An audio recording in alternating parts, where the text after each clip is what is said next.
Hey guys, welcome back to अपनी influencers. आप सभी का स्वागत है आज की अपडेट में। गाइस, छोटी छोटी अपडेट हर चीज़ मैं यहाँ पर कवर करने वाला हूँ, क्योंकि आज का दिन, कल का दिन और जो पिछले कुछ दिन गए वो काफ़ी इंपॉर्टेंट दिन थे, इसलिए मैं भी नहीं चाहता कि मिस आउट करूँ और आप लोग को एक छोटी से छोटी अपडेट, हर छोटी अपडेट आपको दूंगा जो चीज़ आपको पता होनी चाहिए मार्केट को लेकर। सबसे पहले मेरी आपसे रिक्वेस्ट है, अगर आप टेलीग्राम से नहीं जुड़े तो प्लीज़ डिस्क्रिप्शन में आपको लिंक मिलेगी, टेलीग्राम से जुड़िए। टेलीग्राम पर मैं आपको ऐसे करके देखिए अपडेट देता रहता हूँ एंड ये अपडेट्स आपको मिलती हैं, चाहे मार्केट जहाँ जा रही हो, चाहे पर हो चाहे पर ना हो, सब अपडेट्स आपको मिलेंगे। आप ठीक तो टेलीग्राम से जुड़ गए होंगे आशा करता हूँ। सबसे पहले मैं आपको बताता हूँ, पहली ग्रीन कैंडल हमको देखने को मिली 4 आवर चार्ट में। डेली कैंडल मैंने आप लोग को बताया था कि इसके ऊपर हम लोग आएंगे तो सेफ़ रहेंगे, 52,000 एटलीस्ट आए तब भी हम सेफ़ रहेंगे। मेरे ख्याल से ये वाला एरिया जो है ये एक रीटेस्ट बन सकता है, तो हो सकता है यहाँ से रिजेक्शन मिले अगला हमको, ठीक। तो यहाँ से आके रिजेक्शन मिले जो कि है 50, आई थिंक ये है 53,400 समथिंग। तो बेसिकली हमें देखना है, अभी कुछ नहीं करना है। एंड काफ़ी अच्छा एक और चीज़ मैं आपको बताता हूँ, ये जो विक गई है, विक कितनी लंबी गई है। विक लंबी होने का मतलब यही है कि यहाँ पर बहुत सारे लेवरेज ट्रेडर्स जो होंगे, जिन्होंने लेवरेज ले रखा होगा, सब के सब लिक्विडेट हुए होंगे, क्योंकि इस पार्ट में बहुत से कॉइन्स नीचे गिरे होंगे। तो ये जो विक आती है ना, ये इंस्टीट्यूशंस या फिर जो भी आप कह लो, वो एक तरह का सेल ऑफ से आती है। मतलब मेन जो सेल ऑफ होना था वो इस कैंडल में हुआ, ये वाला, ठीक। लेकिन जो ये जो उस बीच में दौरान जो सेल ऑफ हो रहा था, वो एक्स्ट्रा सेल ऑफ यहाँ तक आ गया, $40,000 तक। तो ये एक ख़तरनाक चीज़ होती है। क्यों? क्योंकि ये लेवरेज वालों को एकदम पूरी तरह से ख़त्म कर देती है उनका फंड, इसलिए लेवरेज पोजीशंस हमेशा ख़तरनाक रहती हैं। तो इसीलिए लेवरेज का जो है लोग देते भी हैं सुझाव वगैरह, आपने देखा ही होगा कि बहुत से लोग कहते हैं। तो सबसे पहले तो यही बता दूँ जो हर वीडियो में कहता हूँ, I am not a financial adviser. यहाँ पर मैं जो चीज़ ऑब्जर्व करता हूँ वो आपके साथ शेयर करता हूँ, भले वो काम करे ना करे, वो आपको कुछ सिखाए, ये मेरा मकसद है, ठीक। तो ये एक चीज़ है। और दूसरी चीज़ ये है कि यहाँ पर जो भी चीज़ मैं लाता हूँ वो डेटा से लाता हूँ, ऑनलाइन जो है ऑनलाइन हो गया, आप कहीं से भी आप देखोगे सेंटिमेंट्स मार्केट के देखने होते हैं, वेबसाइट्स होती हैं अलग अलग, तो उन जगह से पढ़ के उनके न्यूज़लेटर और बाकी चीज़ें वो सब भी आप सीखो। मीडियम आर्टिकल्स पढ़ा करो, रेडिट पढ़ा करो, तो आपको भी नॉलेज काफ़ी होगी। Please do your own research, अपनी रिसर्च खुद करिए। I don't send message to anyone, और पर्सनली कुछ भी भेज के आप उनसे पैसे नहीं मांगता हूँ मैं। ऐसा कुछ भी आता है आपके पास तो वो स्कैमर है, साफ साफ बात है, ठीक। तो कोई भी आपसे पैसा मांगता है, इस चैनल पर सब कुछ फ्री है, बजाय सिर्फ एक टेक्निकल एनालिसिस कोर्स के, और वो कोर्स यूडेमी पर पड़ा हुआ है, तो जिसकी एक छोटी सी फीस लगती है। सबसे पहले तो एक और चीज़ आपको होता नहीं कि ये जो हमारा ये जो मैं आपको विक वाला कॉन्सेप्ट बता रहा हूँ, ये जो विक आई हुई है, ये नीचे आई और लेवरेज को फ्लश आउट किया। तो इंस्टीट्यूशन कैसे क्या करते हैं कि पूरे सबको वो लेवरेज आउट कर देते हैं, ये इस लेसन में मैंने बताया है अपने कोर्स में, जो यूडेमी का कोर्स है। इंस्टीट्यूशनल ऑर्डर्स नाम का जो है लेसन है, वेरी इंपॉर्टेंट, 17 मिनट का, इसको देखना ज़रूर, इंस्टीट्यूशन एंड विक्स, अगर आप लोगों ने कोर्स ले रखा है। इसमें आपको समझ में आएगा कि कभी भी डिप आती है तो उसमें विक इतनी लंबी क्यों चली जाती है नीचे तक। अब बात कर लेते हैं सबसे पहली न्यूज़ को लेकर। एल सल्वाडोर ने 150 बिटकॉइन और उठा लिए क्रैश के बाद, 48,000 के आसपास आई थिंक उठाए हैं, जब प्राइस $48,000 के आसपास चल रहा था। एंड इन्होंने टॉप पे भी बाय किया था, इन्होंने डिप पे भी बाय किया।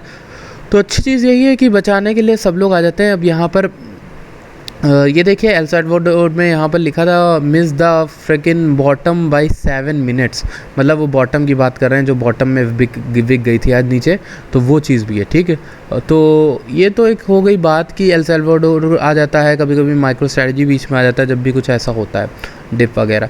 Bitcoin still the king of crypto markets according to Morgan Creek Digitals Anthony Pompliano, here's why.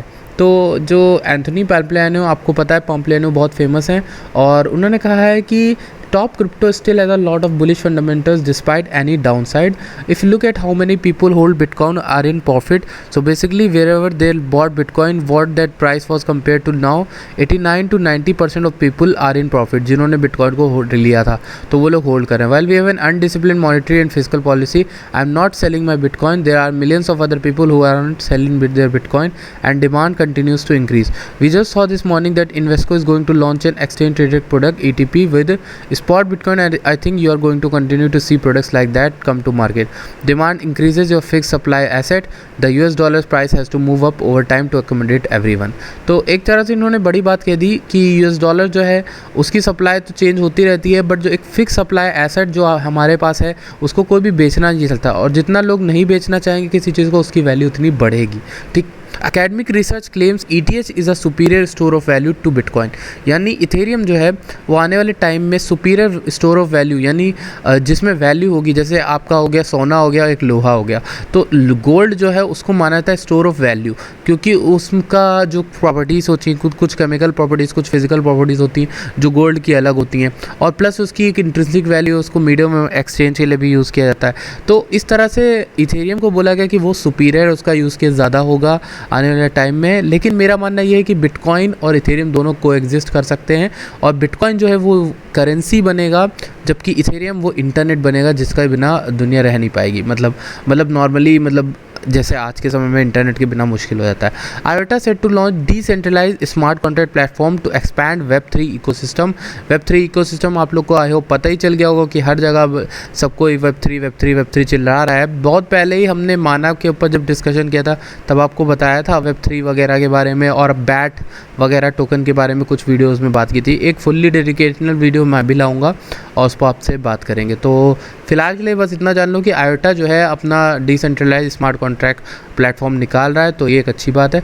Snoop Dogg की एक बुलिश न्यूज़ आई है सैंडबॉक्स को लेकर, यानी सैंड टोकन को लेकर। उन्होंने कहा है कि वो सैंडबॉक्स मेटावर्स के अंदर अपना एक आलीशान वर्चुअल रियल एस्टेट बना रहे हैं, तो ये एक NFT की तरह होगा और एक बड़ी बात होगी, ठीक। The sandbox, good morning, it's land sale day, views ready to enter the Snoopverse. तो यहाँ पर आप देखोगे enter the Snoopverse, Snoop Dogg land in sale in, मतलब अपना जो लैंड है उसको भी वो वहाँ पर सेल कर रहे हैं, ठीक। ये एक इंपॉर्टेंट चीज़ है। The United states is already mining bitcoin says industry insider.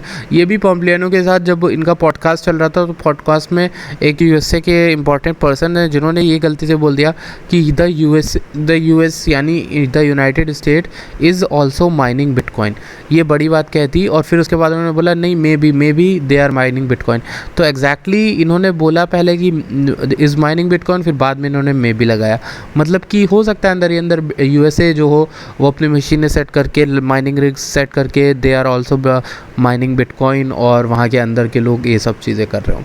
Investor confidence in bitcoin rise as number of older coins spend hits 35 day low. मतलब ओल्डर कॉइन्स स्पेंड डे जब कम हो जाता है तो इसका एक ही मतलब मैं आप लोगों को बता चुका हूँ। उसका एक मतलब ये है कि यहाँ पर जो बिटकॉइन है उस पर लोगों का कॉन्फिडेंस बढ़ रहा है, और लोग जो 35 डे यहाँ पर लो है, 35 दिन का लो है, मतलब ओल्डर कॉइन्स जो हैं वो यहाँ पर इंक्रीज़ कर जाते हैं, ठीक है। अब बात कर लेते हैं हम लोग मार्केट को लेकर। मार्केट को लेकर कुछ खास है नहीं, आपको पता है आपको क्या देखना है। ये एक लेवल देखना 53,900 के आसपास का, और 800 to 900 वाला। यहाँ से क्या रिजेक्शन होता है कि नहीं पॉसिबल, और यहाँ से अगर हम पंप भी करते हैं तो कितना ऊपर करते हैं। क्या ये जो ग्रीन कैंडल्स बन रही है हमें सिर्फ फेकआउट दिखाने के लिए, क्या हमारा असली बॉटम ये 40,000 to 42,000 है। ये सब बातें जो है वो हमें देखने को मिलेंगी।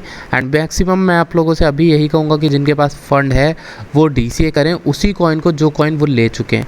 कोई भी नया पोजीशन, कुछ भी नया लेने से पहले एक बार सोचें ज़रूर कि भैया नया लेने में फ़ायदा नहीं है। आपके पास जो ऑलरेडी है और अच्छे कॉइन्स है उनका ही एवरेज कर लो इस डिप में, तो उनकी प्राइस नीचे हो जाएगी। फिर जब वो थोड़ा सा भी ऊपर होंगे तो आपका प्रॉफिट हो जाएगा, ठीक। ये स्ट्रैटेजी यूज़ किया करो। एंड बाकी मैं आप लोग से मिलता हूँ अगली वीडियो में। Thank you so much for watching this video.